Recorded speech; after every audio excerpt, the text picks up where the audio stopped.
When we were kids, candies were everywhere and we loved it. Among the most popular were M&Ms. It's sweet, tasty, and colorful. Tell me, it's not just me who tried sorting M&Ms by their color. Now imagine sorting M&Ms when you don't see much color. Distinguishing them is now more difficult. That's exactly why colors are important, especially when it comes to staining and histopathologic techniques. Dyes used in special stains have been available for well over 100 years. The first was the natural dye saffron used by Leeuwenhoek in 1719 to stain muscle. Much later, in 1849, Goppert and Kahn employed carmine in studying the cell contents. It was Joseph von Gerlach who, in 1858, first used selective nuclear stain. In the present, different types of staining and methods of staining are developed, but before we delve into that, let us first define staining. Staining is the process whereby tissue components are made visible in microscopic sections by direct interaction with the dye or staining solution for the purpose of rendering different tissue constituents more visible, promote easier differentiation for cell identification, display varying affinities of tissue for most dyes, and for better study and evaluation of tissue and cell physical characteristics and structural relationships. These staining reactions are usually made possible by capillary osmosis, solubility, absorption, and adsorption. There are 9 types of staining methods. First is direct staining. Direct staining is the process of giving color to the sections by using aqueous or alcoholic dye solution. Methylene blue is a classic example of a simple stain. Second, indirect staining. This type of staining requires the use of a mordant or accentuator in order to produce the desired density or intensity of color. The difference between a mordant and an accentuator is a mordant forms a tissue-mordant dye complex, which is an integral part of staining reaction. On the other hand, an accentuator does not participate in staining reaction but merely accelerates the reaction. It is not essential to the chemical union of the stain and the tissue component. The iron in Weiger's hematoxylin is an example of a mordant, while Loeffler's methylene blue is an example of an accentuator. Third, progressive staining. Progressive staining is the process where tissue elements are stained in a definite sequence at the correct timing until desired tissue differential coloration is attained. This is considered less favorable than regressive staining. Gill's hematoxylin and Mayer's hematoxylin are progressive in nature.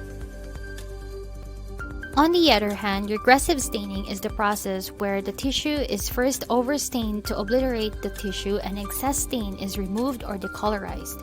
Simple solutions such as water or alcohol is used, or by acids and oxidizing agents. Routine H&E is the most common method utilized. Fifth, metrochromatic staining.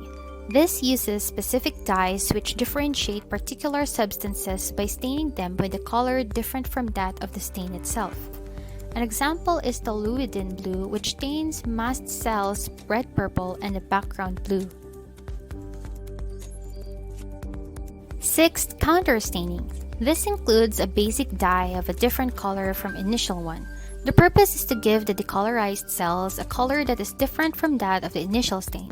For instance, in gram staining, 2 dyes are used, the crystal violet and safranin. The safranin is the counterstain used in this method. Seventh, microanatomical staining.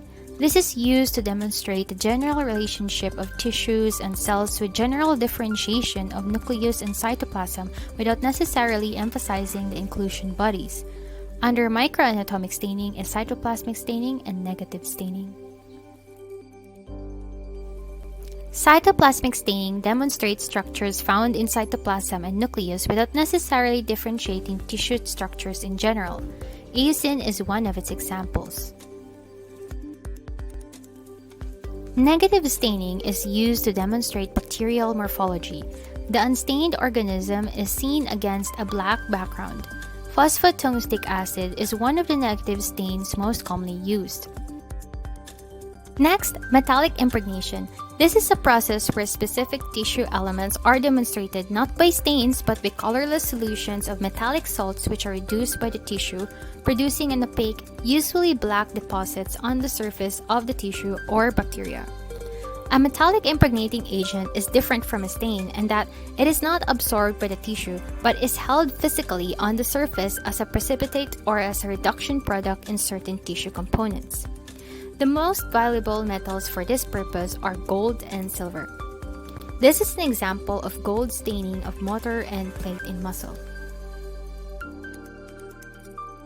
Precautions are needed in handling metallic impregnation. Since metallic silver deposits are sometimes formed, all reagents to be used should be chemically pure. Glasswares should be clean. A formalin-laden atmosphere, which is apt to precipitate such pigments disposition, should be avoided. Ammoniacal silver solution is explosive, hence it should be prepared in clean containers. Silvered glassware should also be avoided for the same reason. Solutions should not be exposed to sunlight.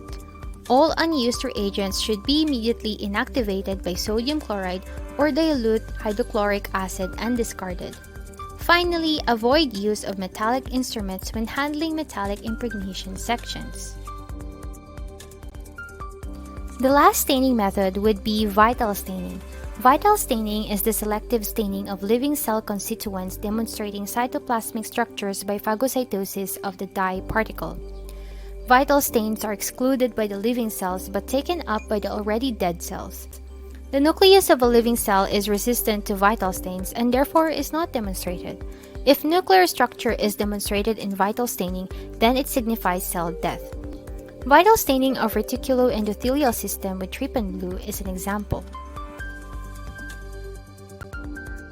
Under vital staining is intravital staining.